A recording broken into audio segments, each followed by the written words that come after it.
അതിന് ഏതാനും ആഴ്ചകൾക്ക് മാത്രം മുൻപാണ് മലപ്പുറത്താണെന്ന് തോന്നുന്നു ആ നയത്തിനെതിരായ ഒരു സെമിനാറിൽ എം സ്വരാജ് പറയുന്നത് മതേതര ഹിന്ദുവിനെ വർഗീയ ഹിന്ദുവാക്കി മാറ്റി ഹിന്ദു രാഷ്ട്രത്തിന് മതരാഷ്ട്ര സംസ്ഥാപനത്തിലുള്ള വിചാരധാര ബാക്കിന് സാഫൺ അജണ്ടയാണ് ദേശീയ വിദ്യാഭ്യാസ നയം. എന്നാൽ അതേസമയത്ത് തന്നെ മുൻ വിദ്യാഭ്യാസ മന്ത്രി പറയുന്നുണ്ട് അത് മനുസ്മൃതിയുടെ മാനിഫെസ്റ്റോ, നമ്മൾ ചെറുക്കും തകർക്കും ഇടതുപക്ഷ വിദ്യാഭ്യാസം, അതാണ് കാവ്യ നയത്തിന് മുതൽ കേരളമാണ് NEP വിരുദ്ധ പോരാട്ടത്തിന്റെ കുന്തമുന എന്തൊക്കെ കേട്ടതാണ്.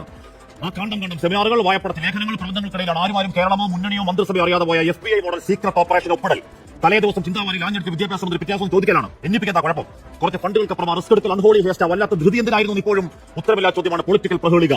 ആ PM ശ്രീ അണ്ടർ ടേബിൾ അടിപ്പണിയാണ്. ഒരു മാസം മാത്രം മുൻപ് മുക്കോട് മുക്ക് ചർച്ചയാക്കി UDF ഇലക്ഷൻ ഡെസ്കിന്റെ പ്രധാന ക്യാമ്പയിൻ ഏതോ പ്രചാരണ വേദിയിൽ വൈകാരികമായി കൈകൾ ഉറപ്പിച്ച ശ്രീമാൻ KM ഷാജി പറയുന്നുണ്ട്, നിങ്ങൾ എനിക്ക് വോട്ടൊന്ന് ജയിപ്പിച്ചാൽ ഈ സർക്കാർ അധികാരത്തിൽ വന്നാൽ ഗാന്ധിയെ തള്ളി പറയുന്ന നെഹ്റുവിനെ താഴെ ഇറക്കുന്ന ആ പാഠപുസ്തകങ്ങളിൽ നെഹ്റു കയറി വരും, ഗാന്ധിജി കയറി വരും.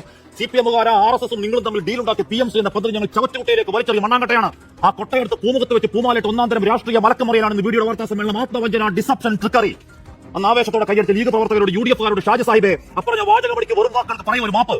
PMC കേവലം ഒരു കരാറാണോ അല്ല, പോയ തെരഞ്ഞെടുപ്പിൽ രാഷ്ട്രീയ ഡയറക്ഷൻ വെട്ടിമാറ്റി നരേറ്റീവാണ്. CPM-BJP ഡീൽ എന്നതൊരു UDF ചൂണ്ടിക്കാട്ടെ രേഖാപരമായ തെളിവാണ്. അന്ന് നിങ്ങൾ പറഞ്ഞ രാഷ്ട്രീയമാണ്, അല്ലാതെ കിട്ടാൻ പോകുന്ന 4 ചക്രം കാശിന് ഞഞ്ഞാവിഞ്ഞ സാങ്കേതികതയല്ല. ഇനി ആ ഫണ്ടാണ് പ്രശ്നമെങ്കിൽ കോടതിയിലേക്ക് പോകണം. ആർജവത്തിൽ പറയണം നീതിപീഠമേ, കേന്ദ്രത്തോട് ഞങ്ങൾ ചോദിക്കുന്നത് പിച്ചപ്പാത്രത്തിൽ എറിഞ്ഞിരുന്ന എച്ചിൽ പണമല്ല, ഞങ്ങളുടെ ടാക്സ് പിരിച്ചുകൊണ്ട് പോകുന്ന കോടിക്കോടിയുടെ വിഹിതമാണ്, റൈറ്റാണ്, അവകാശം. അല്ല ഡൽഹി ദർബാറിൽ കാലി വീണ് കെഞ്ചി പറഞ്ഞാൽ മാത്രം ഇത് ചാരിറ്റി അല്ല, അത് കണിശമായി പറയാനാണ് രാഷ്ട്രീയം. ആ രാഷ്ട്രീയം പറയാനുള്ള മടിയാണെങ്കിൽ കേന്ദ്രത്തോട് ഏറ്റുമുട്ടൽ പേടിയാണെങ്കിൽ അത് പറ. അല്ലാതെ പോയ സർക്കാർ ഒപ്പിട്ട ഏതോ പേപ്പറിൽ ചാടി നാട്ടിൽ കളിക്കല്ലേ, അരാഷ്ട്രീയ അവതാപനയല്ലേ തൊണ്ടു തുടങ്ങുന്നത് വിഴുങ്ങാൻ കേരളം കുടിക്കുന്നത് ബാർലി വെള്ളമല്ല.